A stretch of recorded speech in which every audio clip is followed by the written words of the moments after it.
eu vou precisar muito da sua atenção hoje. E para que não tenha desculpa para os irmãos não entenderem, como às vezes a gente costuma falar, né? Poxa, será que eu tenho que desenhar para os irmãos entenderem? Pois bem, se for preciso, nós vamos desenhar para os irmãos entenderem. Eu vou usar hoje da lousa para os irmãos aprenderem uma palavra muito especial, muito importante, que nós encontramos aqui em Êxodo e que aparece em outros textos das Escrituras. Não sei se vai estar visível para todos os irmãos, mas eu vou deixar aqui na lousa depois, quem quiser bater uma foto, enfim, para os irmãos irem aprendendo. Todo culto, meus irmãos, é um culto de ensino, amém? Todo culto, os irmãos sabem disso. A maior parte do tempo, pelo menos, nós procuramos dedicar o maior tempo possível que temos aqui no ensino da palavra. Eu não consigo conceber o que seria um culto sem o ensino. Então, todo culto é culto de ensino. Quem concorda com isso, gente? Então, hoje não vai ser diferente. Então, venha sempre com o seu coração aberto, preparado e disposto para aprender a palavra do Eterno. Eu quero observar com os irmãos algo aqui no capítulo 12 de Êxodo. Eu vou ler só 2 versículos e quando eu estiver explicando, aquela regrinha, né? Eu peço que você preste atenção, porque depois começam a entrar outros assuntos no texto e você pode acabar se perdendo aí na explicação. Vamos ler no versículo 37. O Senhor fez que seu povo encontrasse... 37. Os israelitas partiram. Diga, partiram. Então, o contexto aqui, meus irmãos, do capítulo 12 de Êxodo, é a saída do Egito, amém? Aqui vai registrar o povo hebreu saindo do Egito. Mas eu quero que os irmãos prestem atenção num detalhe aqui. Vamos ler então de novo, 37. Os israelitas partiram de Ramsés até Sucot. Havia cerca de 600.000 homens a pé, além de mulheres e crianças. Grande multidão de estrangeiros de todo tipo também seguiu com eles, além de grandes rebanhos, tanto de bois como de ovelhas e cabras. Agora presta atenção, irmãos. Foram somente os hebreus que saíram do Egito? Não. Aqui nós temos a observação do versículo 38, de que junto com aquela leva de pelo menos 6.000 homens, fora as mulheres e crianças, de que junto com aquela leva saíram também outros povos que estavam também no Egito e foram junto com o povo hebreu. Provavelmente, depois de terem presenciado todas as pragas que o Deus dos hebreus fez no Egito, depois de presenciarem os sinais que o Deus dos hebreus fez lá no Egito, esses povos se convenceram de que realmente Ele é o único Deus e que agora estavam se propondo a sair junto. Vamos junto.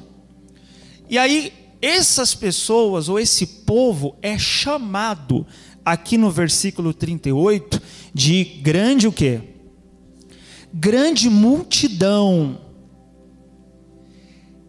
E eu quero colocar para os irmãos o nome hebraico que aparece aqui nesse versículo para denominar essas pessoas, porque esse nome vai aparecer em outros lugares. Claro que esse nome não é observado nas traduções, porque o que nós temos aqui é uma tradução da Torá. A Torá, ela foi escrita em hebraico. Então o que nós temos são traduções do que foi escrito originalmente em hebraico. Então muitas vezes não vai aparecer a mesma palavra, aparece diferente por causa das diferentes traduções. Essas pessoas que saem junto com o povo hebreu são chamados aqui nesse versículo do seguinte. Aí, ó, vocês vão aprender hebraico junto comigo.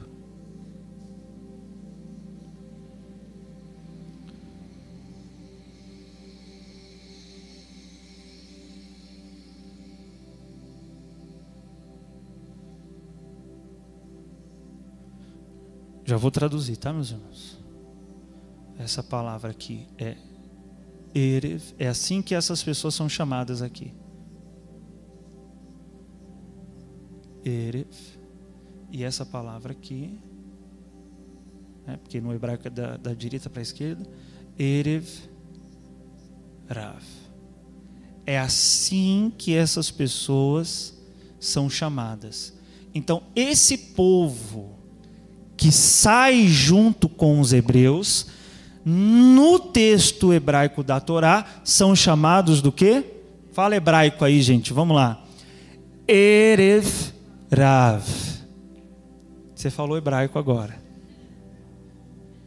São chamados de erev rav. Olha o significado disso. Erev significa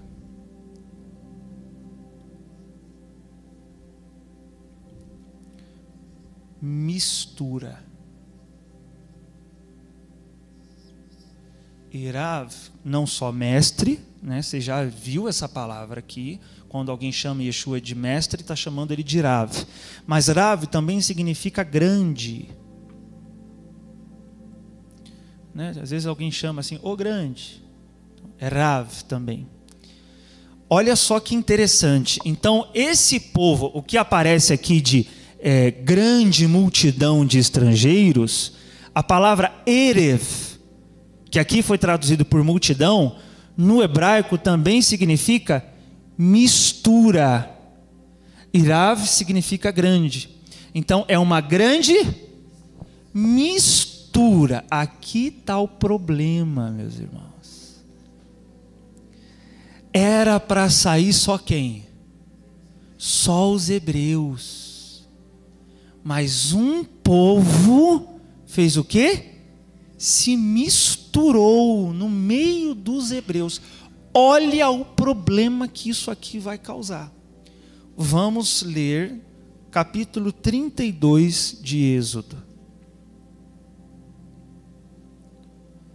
Capítulo 32. Agora que o contexto do capítulo 32, eu não vou poder ler todo o texto, mas o contexto do capítulo 32 é quando o povo vai construir um bezerro de ouro para adorá-lo. Isso é no capítulo 32.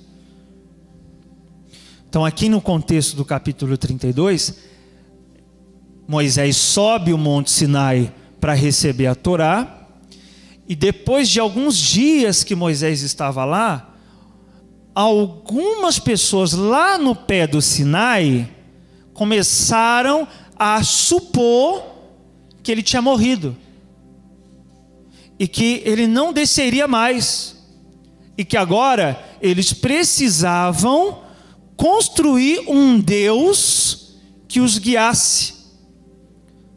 E aí eles vão fazer o quê? O bezerro de ouro. Olha quem vai dar ideia para fazer isso. Eu vou citar 2 versículos que vai nos ajudar.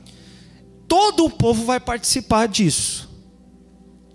Mas a ideia surge, olha que interessante, no versículo 7. Então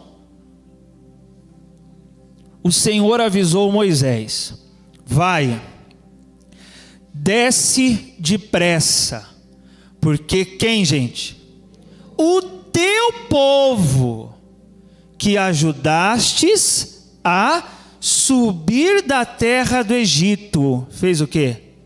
Perverteu-se. Olha aqui, meus irmãos, prestem atenção. Como assim Deus diz para Moisés, teu povo? Nós já interpretamos esse texto fazendo parecer que Deus estava brincando com Moisés, como se ele estivesse testando Moisés. Ó, Moisés, responsabilidade é sua aí, se vira, é teu povo. Mas há uma outra interpretação desse texto que é mais coerente com o contexto de Êxodo. Qual a interpretação? Que quando o Eterno diz, teu povo Moisés, que você ajudou a sair do Egito, se perverteu, estivesse referindo-se não aos hebreus. Por quê, meus irmãos? O próprio Eterno é quem vai chamar os hebreus ainda no Egito, lá em Êxodo 4, 5, Deus vai chamar os hebreus de meu filho.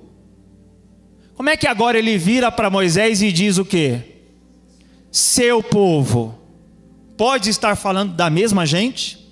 Veja, eu vou repetir. No capítulo 4 ou 5, depois os irmãos podem observar com mais calma, o Eterno chama o povo hebreu de meu filho, meu primogênito.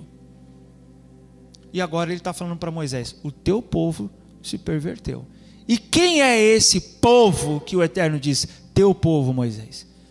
O povo, não, vamos ler o versículo, ó. Povo que o quê? Não. Que ajudaste a sair da terra. É como se o Eterno estivesse dizendo o seguinte, você não quis ajudar esse povo a sair de lá também? Então, agora, provavelmente, quem é esse povo aqui? Erevrav, a grande mistura. Há um outro versículo que sugere isso. Lá no versículo 26, mesmo capítulo, meus irmãos. Só vai mais à frente aí no versículo 26. Moisés desce do monte e aí ele vai corrigir esse povo. Olha o versículo 25, perdão, vamos ler o 25. Ó. Moisés viu que o povo estava desenfreado, porque Arão os havia abandonado à vergonha no meio dos seus inimigos.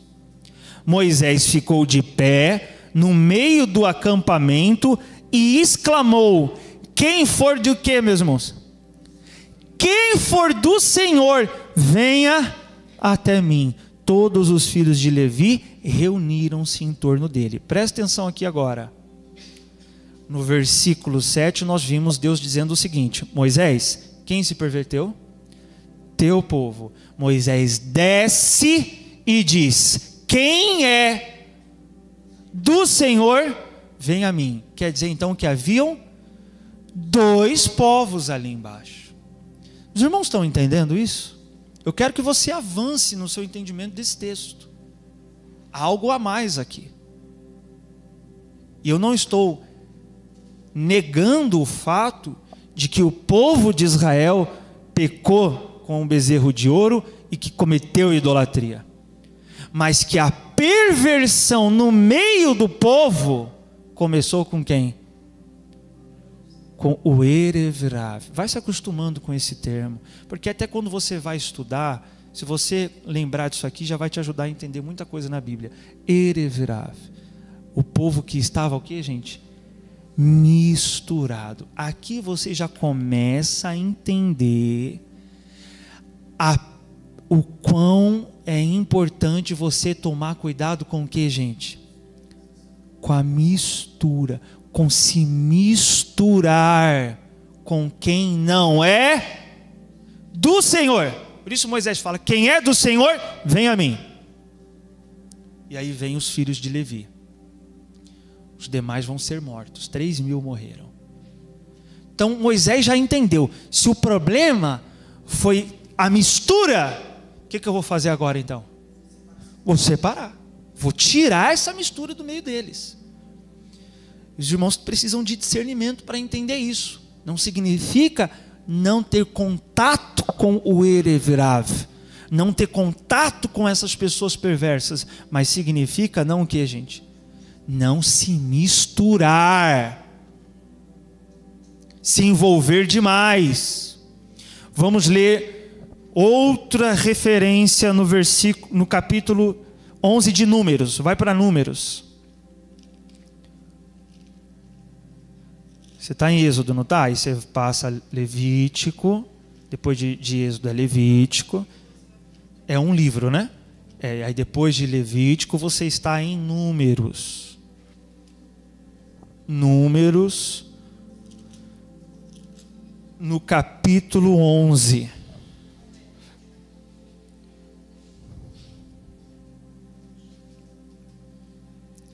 Números 11.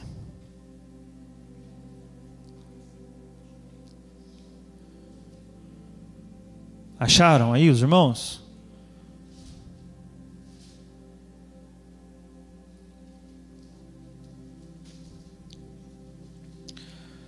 No versículo 4.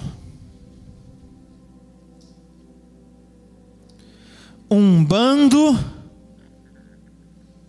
de estrangeiros. Quem é esse bando de estrangeiros aqui? O Erevrav. Olha só, um bando de estrangeiros que havia no meio do povo de Israel encheu-se de cobiça e gula, e até os próprios israelitas tornaram a reclamar, murmurando: quem nos dará carne para comer? Então olha aqui para mim, gente, presta atenção. Os israelitas reclamaram, sim ou não? Mas com quem começou a reclamação? Com o Erevrav, com a mistura das pessoas que estavam ali no meio deles. Começou com eles. Presta atenção. Veja que quando a Torá vai dizer assim, até os próprios israelitas tornaram a reclamar, é como se tivesse sugerindo o seguinte, que seria mais difícil os israelitas reclamarem. Foi algo difícil, por isso que vai dizer assim, até eles reclamaram. Por quê? A reclamação, talvez se houvesse ali naquele contexto apenas o povo de Israel, não teria acontecido esse evento aqui. Aconteceu porque o povo estava o quê? Vocês vão aprender essa palavra. Misturado. No meio deles estava quem? O Erevrav. Isso aqui é um povo, gente. Esse Erevrav é um tipo de pessoa. É um tipo de pessoa. Que tipo de pessoa? 5. Vamos ler. Olha o que o Erevrav falou. Versículo 5. Nós nos lembramos do peixe que comíamos por um nada no Egito, dos pepinos, dos melões, das verduras, das cebolas e dos alhos. Agora estamos definhando, privados de tudo. Nossos olhos nada veem, senão este maná, que é o maná. Eles vão reclamar aqui de algumas das comidas que eles tinham no Egito. E eles fazem uma comparação com o maná, como se melhor do que o maná fosse a comida do Egito. E aí há uma tradição judaica em torno do maná que eu quero compartilhar para os irmãos. E por que muitas vezes eu cito parte da tradição? Porque muito conhecimento, detalhes do que aconteceu no deserto, do que aconteceu em alguns períodos da história de Israel, foi preservado pela tradição oral que passava de boca para ouvido. Porque, irmãos, o povo de Israel, esse povo aqui que nós estamos lendo, o povo de Israel, está vivo aí até hoje. Então eles são quem guardam as tradições daquela época. Então vem uma tradição daquela época que pode ter sido passada dos pais que viveram nesse contexto para os filhos, e os filhos para os filhos, para os filhos, para o filho, e até hoje se preservou. Que o maná, ele tinha o gosto do que a pessoa desejasse. E no que ela pensasse em comer, ela sentiria o gosto disso. Tem uma explicação para isso pela palavra hebraica para o maná, mas não é o tema hoje. Só que por que então eles vão sentir falta desses alimentos aqui, em específico? E aí os rabinos explicam que os únicos alimentos que o maná não tinha gosto, não dava gosto, caso alguém pensasse, era dos alimentos que eles tinham aonde? No Egito, para não sentir saudade do Egito. Então, se quiser, pensa numa picanha aí. Aí come o maná, sente o gosto da picanha. É mais ou menos assim. E agora, o pepino não tinha o gosto do pepino. Por isso que eles vão falar do quê? Mas não tem o gosto do pepino. mas não tem gosto do melão lá. E aí eles vão lembrar disso. Mas há algo mais profundo ainda. Quem está reclamando aqui a princípio é o Erev Rav. E repito, Erev Rav é um tipo de pessoa. E que tipo de pessoa é essa? Olha a reclamação deles. Vamos ler novamente o versículo 5. Nós nos lembramos do peixe que comíamos pelo quê? Por um nada. Presta atenção que agora eu vou ler um comentário sobre a explicação desse texto. Comentário de Rashi, que é um dos maiores interpretadores da Torá dentre o povo de Israel. Olha que interessante, meus irmãos. Só ouça com atenção. Você está aí ou não? É um comentário que eu vou ler. Presta atenção. Rashi, citando o Midrash, explica que as pessoas que reclamaram eram o Erev Rav. E elas não estavam realmente preocupadas com a comida. Ao invés disso, essa reclamação baseada nas iguarias do Egito era um pretexto para expressarem a sua frustração pela disciplina exigida pelos mandamentos. Em vez de privilégio, consideravam os mandamentos como um fardo. Eles tinham lembranças nostálgicas dos dias do Egito, quando a comida era grátis. Porque o versículo 5 diz que eles recebiam isso por quanto? Por nada. Agora presta atenção, irmãos, aqui você tem que entender. A ideia não é apenas o trabalho, porque assim, dizer que eles comiam, recebiam a comida a troco de nada, eles não pagavam nada pela comida, parece estranho, porque nós sabemos que essas pessoas eram o que lá no Egito? Escravas. Trabalhavam muito ou não? Trabalhavam. Mas eles não estão falando de trabalho, eles estão falando de disciplina, de mandamento, que lá no Egito eles não tinham, mas que agora, depois do Sinai, Deus dá o que para essas pessoas? Deus dá os mandamentos. E agora, esses mandamentos vão disciplinar essas pessoas. Mas aí elas já não queriam. Então elas preferiam ficar onde? No Egito, onde não era exigido nada com relação ao quê? Ao seu comportamento. Eles não eram restringidos a nada. Por isso que eles vão dizer aqui no versículo 6, agora estamos definhando, privados do quê? De tudo. Do que é que eles estavam privados lá no deserto, irmãos? Se tinha maná, se tinha água saindo da rocha, se tinha milagre de Deus todo dia para o povo, do que é que eles estavam sendo privados? Do adultério, da mentira, do homicídio, coisa que lá no Egito eles não eram privados disso. Você está entendendo ou não? Lá no Egito não tinha lei. Lá no Egito, o que valia era o seguinte: vale tudo.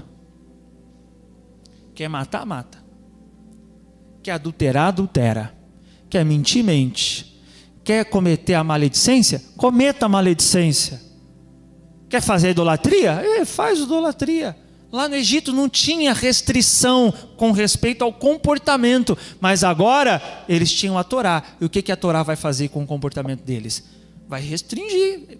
A Torá disciplina, irmãos. Vai privar. Poxa, eu queria adulterar, agora eu não posso, a Torá me proíbe. Então como é que eles estavam se sentindo? Privados. Privados do quê? Do pecado, da transgressão. Lá no Egito eles eram privados disso? Não tinha lei. A lei não tinha sido dada. Então quem é o Erev Rav? O Erev Rav é aquele que não quer o quê, gente? Obedecer, não quer ser disciplinado. É aquele que quer viver do seu jeito. E que que é o Erev-Rav, é essa mistura de mentalidade que quer convencer você que não vale a pena obedecer, que não vale a pena cumprir Torá, que não vale a pena cumprir mandamento, que esse negócio de mandamento aí, isso aí, ó, coisa do passado, esquece isso daí, agora é tudo grátis. Isso é o que o Erev-Rav estava falando. Lá no Egito não precisava fazer nada. De novo, eu repito, era nada com relação ao trabalho? Não, porque eles trabalhavam muito. Era nada com relação ao quê? Comportamento deles, a ação deles. Lá a gente não precisava se restringir, como a Torá está falando que a gente tem que fazer. Eu vou continuar o comentário. Veja, Rashi diz, no Egito não estavam restritos pelos mandamentos, pois a Torá não tinha sido ainda dada. Aqueles que reclamavam eram presa da sua mentalidade de escravo. Viam com desdém os mandamentos e as responsabilidades que tinham como povo livre. Veja, ser livre requer responsabilidade. Amém, irmãos? Eles pareciam preferir a escravidão do que a liberdade. No Egito, o credo era: vale tudo. Não havia restrições de comportamento. Após a outorga da Torá, entretanto, esperava-se deles que se comportassem como o povo escolhido. Aqueles que reclamavam eram como crianças que choram quando chega na hora de ir para a cama, tomar um banho ou arrumar o quarto. Eles ansiavam pelos dias em que seu comportamento não seria mais restringido, quando não haveria mais mandamento. Então, para não ter mais mandamento, vamos voltar para onde? Vamos voltar para o Egito. E não é essa a ideia do Erev-Rav, não é essa a ideia das pessoas do mundo. Há quem confesse isso conscientemente. Eu não quero começar a ler a Bíblia, eu não quero começar a ir para a igreja, eu não quero começar a aprender, porque se eu começar a aprender, eu vou ter que me restringir. Eu vou ter que mudar, e eu não quero mudar. Eu quero viver do meu jeito. Essa pessoa é o que, gente? Erev-Rav. É esse tipo de gente que está sendo apresentada aqui, que não quer restrição, que não quer disciplina, que não quer mandamento, que quer viver do seu jeito. Vamos ver um outro texto onde nós vemos a presença do Erev-Rav. Esdras 4. Vai lá para Esdras capítulo 4.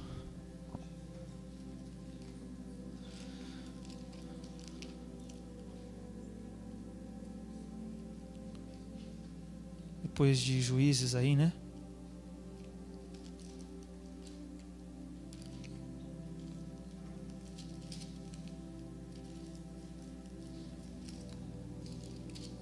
Não, né? Não. Esdras 4, abra aí, gente.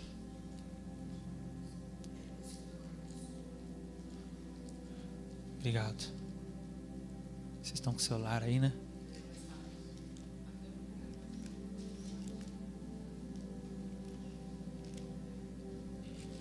É Neemias, na verdade, né? Perto de Neemias também. Eu confundi. É, antes de Neemias, é. Esdras 4. Os irmãos acharam? Na King James, e talvez em outra tradução vai ter algo parecido, tem um título. E título, irmão, não é da Bíblia. Título é dos tradutores, eles que colocam. Às vezes ajuda, às vezes atrapalha. Mas o título na King James é assim: a posição dos samaritanos. Oposição, obrigado. Dos samaritanos. Olha que interessante. Vamos ler aqui, ó. Assim que os inimigos de Judá e de Benjamim tomaram conhecimento que os exilados estavam reconstruindo a casa do Senhor Deus de Israel. Quem estava construindo o templo aqui? Os exilados. Então Esdras se passa no contexto em que aquela geração que foi para a Babilônia, agora o quê? Agora voltou. Voltou da Babilônia e agora está fazendo o quê? Reconstruindo o templo. Então é muito importante os irmãos discernirem isso. Porque nós estamos aonde, irmãos? Na Babilônia. Esse mundo é uma Babilônia. Então nós vamos observar aqui que enquanto os exilados estão querendo construir o templo, o irreverável vai tentar atrapalhá-los. Olha só. Versículo 2.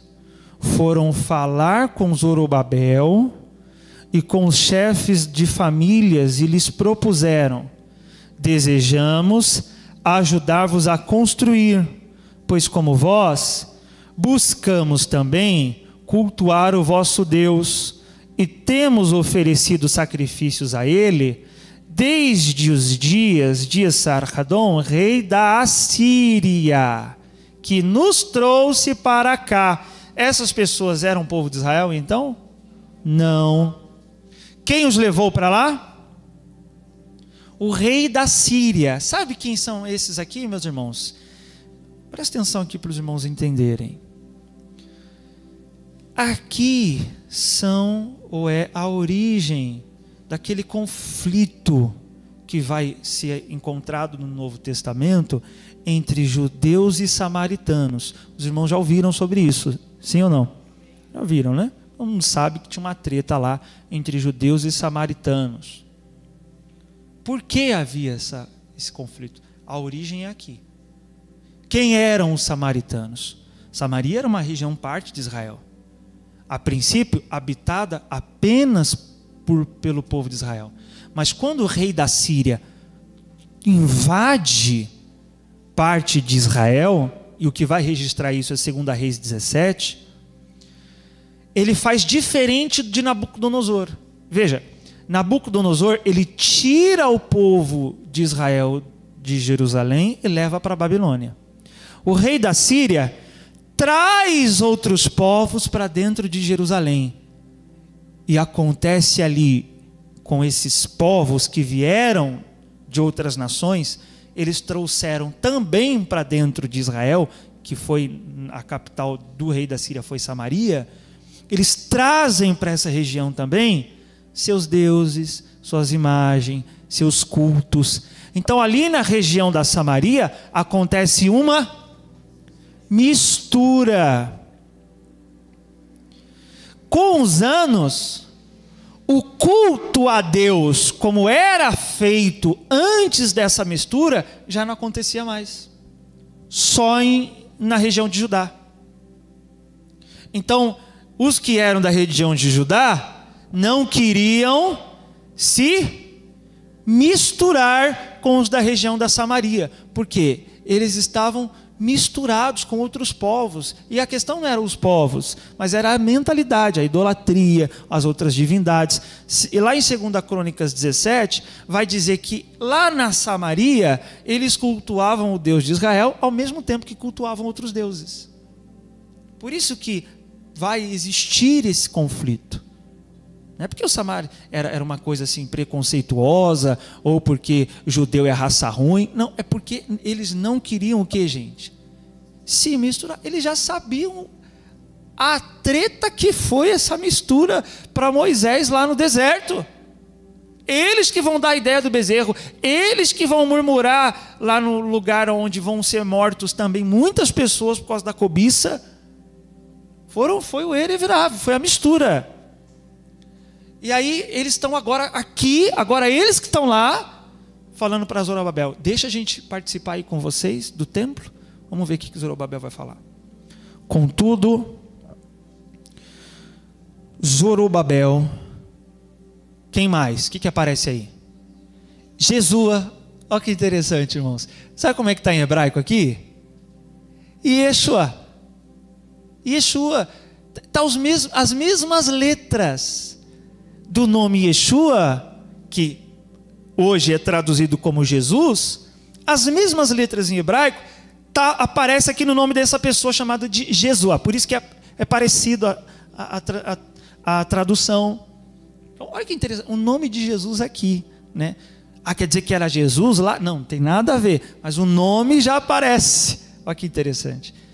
Jesua e os outros líderes das famílias de Israel lhes responderam: não convém que vós e nós trabalhemos juntos na construção deste templo a nosso Deus. Nós continuaremos a edificá-lo com as nossas próprias forças, exatamente como nos ordenou Ciro, o rei da Síria. Olha como vai mudar a reação dessas pessoas que a princípio parecia querer ajudar. Olha o 4. Então os povos da região, sabe como é que está no hebraico aqui? Erevrav, aparece o mesmo nome. Então o Erevrav, olha só, o Erevrav, que foi traduzido como povos da região, mudaram de ânimo e passaram a desencorajar os obreiros de Judá e os intimidar, atrapalhando-os na realização da obra. Aqui você já começa a entender também quem é Erevrav. Não é só quem não quer obedecer, quem não quer mandamento, quem não quer disciplina, mas é quem desencoraja outras pessoas que estão querendo se elevar espiritualmente. Então, quando você começa a ter uma amizade, um relacionamento, um envolvimento com alguém, que você percebe que essa pessoa está te desencorajando, às vezes até se opondo a você, por querer servir a Deus, por querer buscar o eterno, por querer obedecer os mandamentos, irmão, já pega logo, essa pessoa é o quê? É Erevrav. Então não vou o quê? Não vou me misturar. E interessante, se ela não puder, ou se você não fizer, aqui é uma outra característica,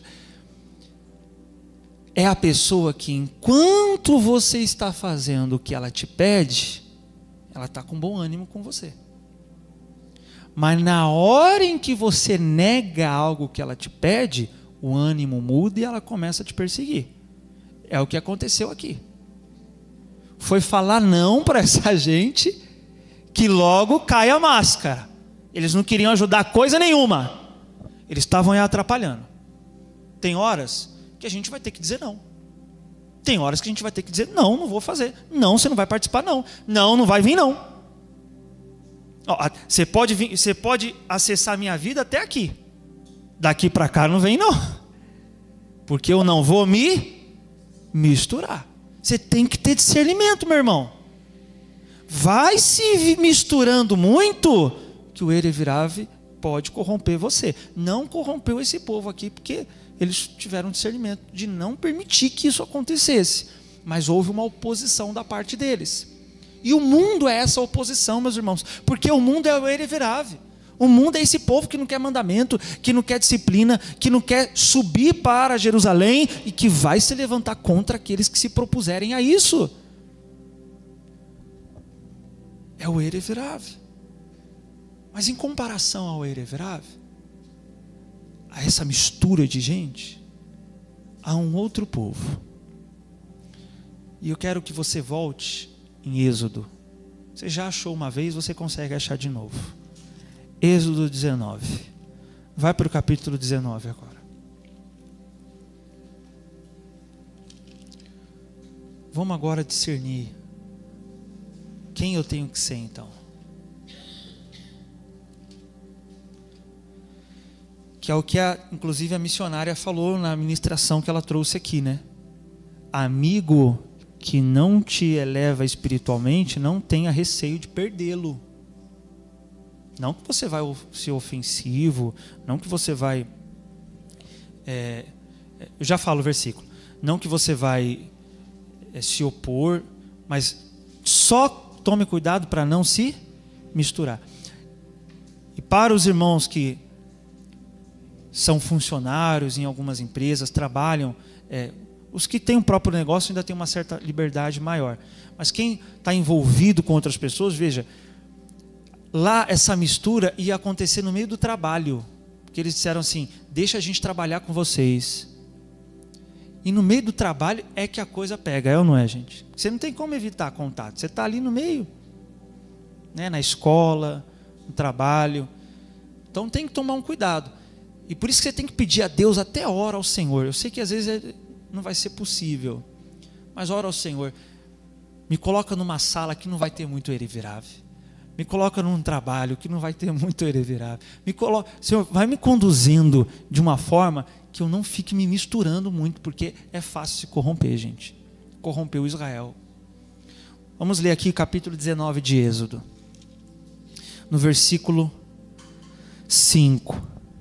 Agora, se ouvirdes a minha voz e obedecerdes a minha aliança, sereis como meu tesouro pessoal dentre todas as nações, ainda que toda a terra seja minha propriedade. Vós sereis para mim, o que, gente? Um reino de sacerdotes, uma nação santa. Estas são as palavras que dirás aos filhos de Israel. Agora há um outro povo, e eu vou colocar aqui para os irmãos observarem. O Eterno diz que se Israel obedecesse, eles não seriam Erevrav, não seria esse povo corrupto, eles seriam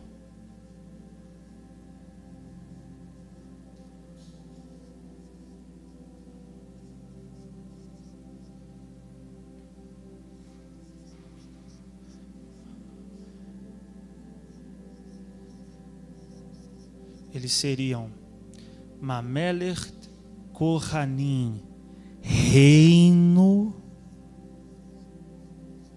do que? Sacerdotes.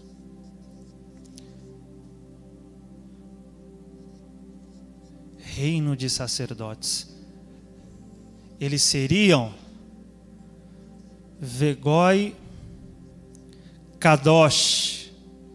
Essa palavra os irmãos já ouviram, não ouviram? O que é Kadosh? Santo, povo santo. E o que significa santo, irmão? Separados para isso.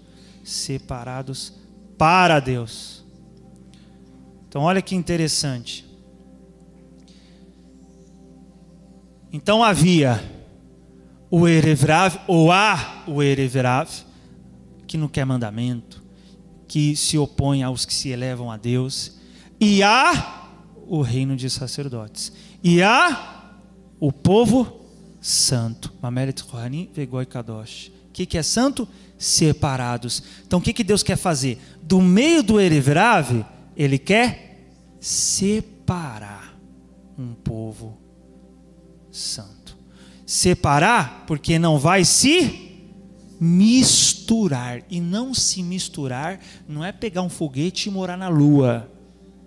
Não se misturar é viver no meio do Erevrav, mantendo na sua mente os mandamentos de Deus, no seu coração a Torá do Eterno, não permitindo que você se misture internamente com o Erevrav. Por isso o Eterno diz: se vocês obedecerem, vocês vão ser um povo santo. Quem somos nós? Quem devemos ser? Veja que é por essa razão, eu só vou citar para os irmãos agora alguns textos, que o Eterno ordenou que o Vegoi Kadosh, que o povo santo, lutasse contra o Erevrav. Mas em que sentido? Presta atenção. Lá em Deuteronômio 7:5 vai dizer que quando Israel chega a Canaã, haveriam povos ali. E ele vai dizer assim, eis como deveis tratá-los. E os povos que haviam em Canaã antes de Israel era o Erevrav, era aquela mistura pagã, idólatra.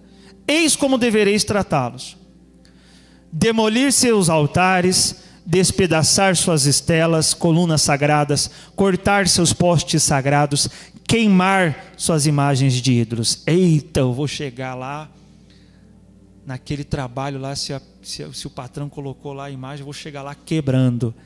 Não é isso, irmão, porque aqui a terra passaria a ser de quem? do povo de Israel. Aí eles podiam tirar tudo. O trabalho lá é seu?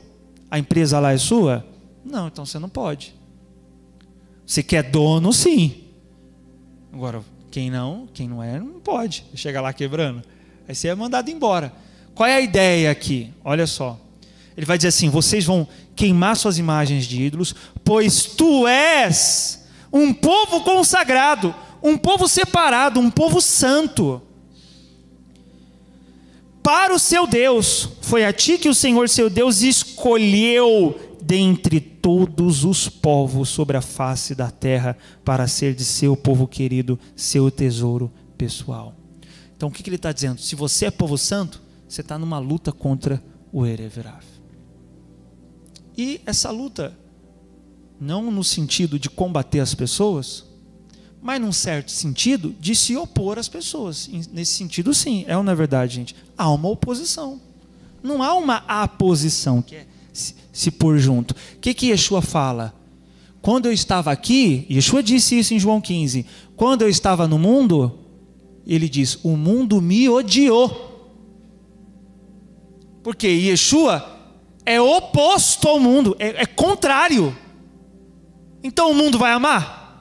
Não, então naturalmente haverá uma oposição. Por isso que a gente não tem que estar preocupado de agradar todo mundo. Sim, claro.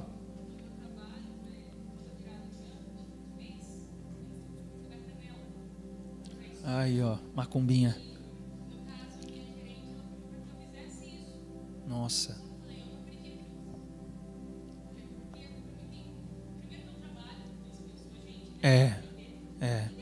Exatamente. De várias coisas, né? Olha aí, ó. Aí o exemplo vivo aqui. E aí? O que aconteceu? Você pode falar assim? Ela aceitou? Deixou para outra pessoa. É, isso mesmo. Então, eu vou comentar aqui para os irmãos que estão em casa. A André, né, já falei o nome. A Andressa falou aqui. Lá no trabalho, a gerente pediu para ela jogar canela na casa para trazer prosperidade. Isso vem, né, provavelmente do espiritismo. Eu já ouvi espíritas e esoteristas falando realmente sobre isso. É outra coisa. Isso é irrevirável. Tá na cara. Então o que houve ali na hora que pediu para a Andressa jogar canela? Houve uma oposição. Então, naturalmente, você não precisa sair arrumando briga com ninguém. Mas só de você se posicionar de acordo com os mandamentos de Deus, o mundo já vai se colocar em oposição a você, meu irmão. E você tem que entender isso. Glória a Deus, porque isso é prova que eu não sou irrevirável. Eu sou o quê? Povo santo. Diga glória a Deus. Eu sou povo santo. Eu não sou irrevirável. Agora, um outro detalhe, então, a princípio é essa interpretação de fato. É uma oposição contra o mundo, contra as pessoas. Num certo sentido. Se você ler comigo, abra aí João 15. Se algum irmão tiver dificuldade de achar, então só escute. Por favor. E aí você anota. Mas você que foi rápido aí na Bíblia, vamos ler. João 15, 1. Yeshua vai dizer assim: eu sou...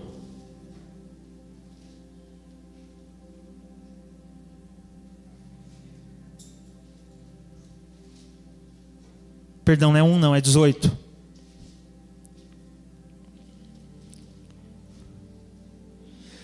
Se o mundo vos odeia, e quem é o mundo aqui? Esse povo aí corrupto, corrompido, com a mentalidade totalmente contrária à vontade de Deus. Se o mundo vos odeia, sabei que antes de vós odiou a mim. Se fosseis do mundo, ele vos amaria. Então, você que tem preocupação com a aceitação das pessoas para sentir-se amado, é um problema. Não queira ser amado pelo mundo, meu irmão. Você já é povo santo, propriedade de Deus. Você é amado pelo Eterno. Você não precisa do amor do mundo. Ele vai dizer assim, ó, se fosseis do mundo, ele vos amaria.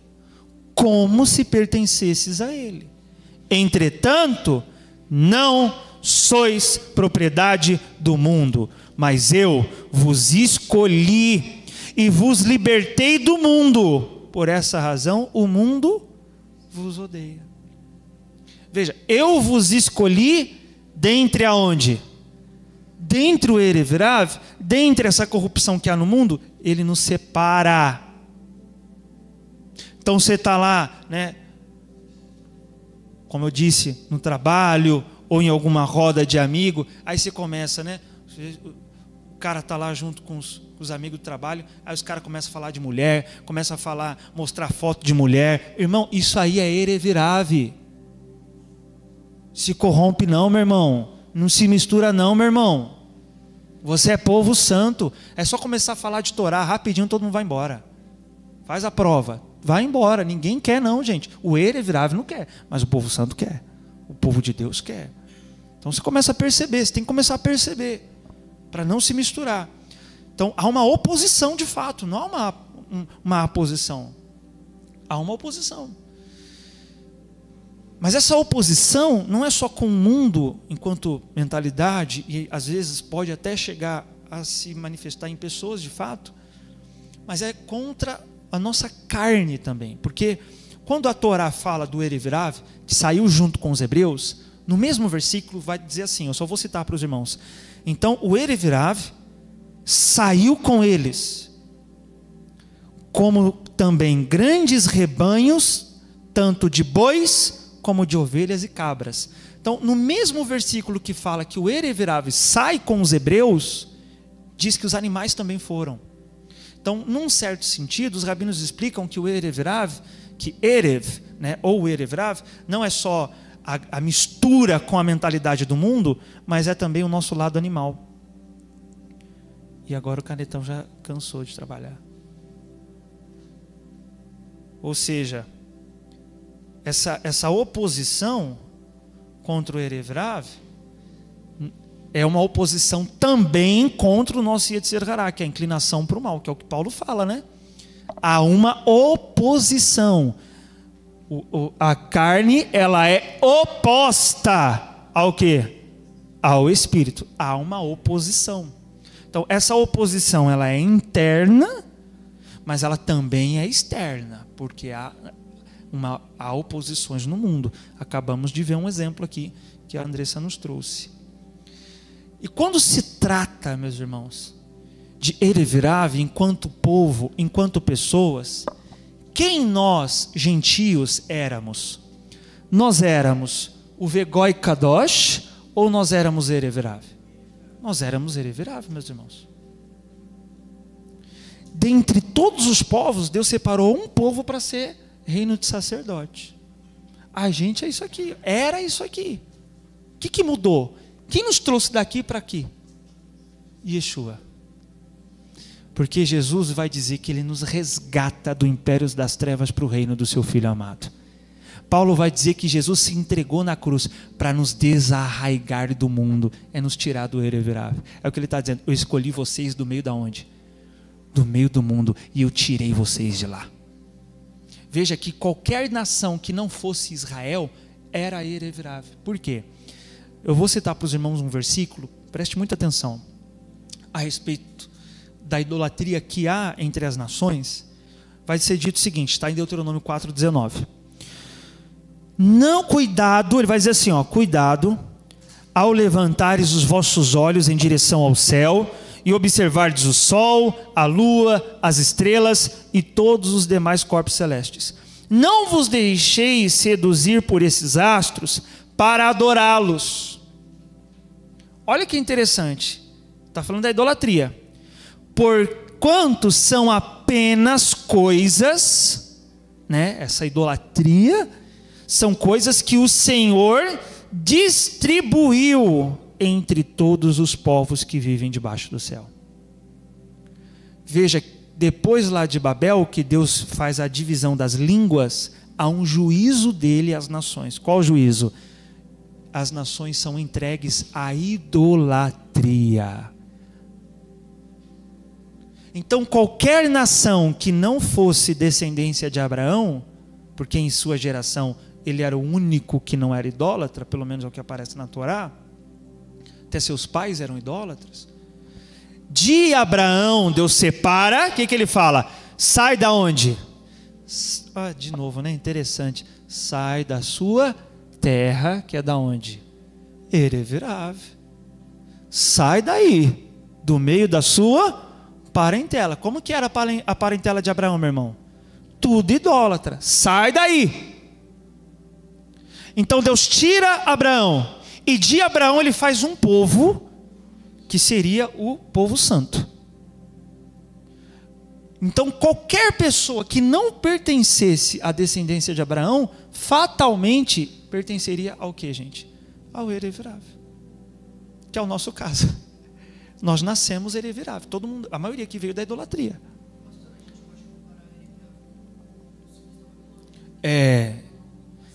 Exatamente. O que aconteceu com a gente, meu irmão?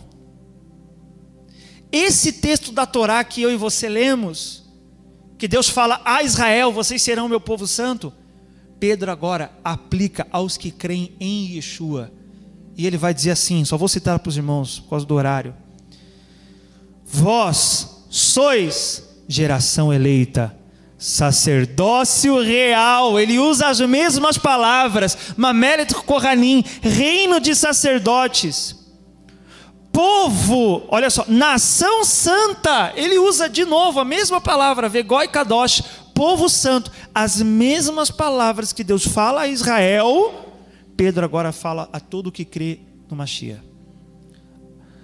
Sacerdócio real, nação santa, povo de propriedade exclusiva de Deus, cujo propósito é proclamar as grandezas daquele que vos convocou das trevas para a luz.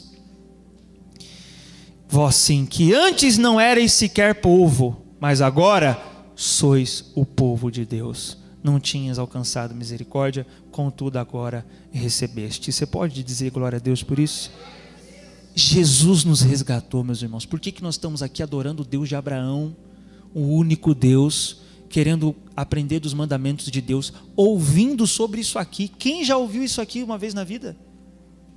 Isso aqui é Yeshua nos resgatando, meu irmão. Jesus está nos tornando o seu povo santo. Jesus está nos tornando uma Mamelet Kohanim, reino de sacerdote. Diga glória a Deus, meus irmãos. Ele está nos resgatando, Ele está nos tirando, Ele está nos limpando.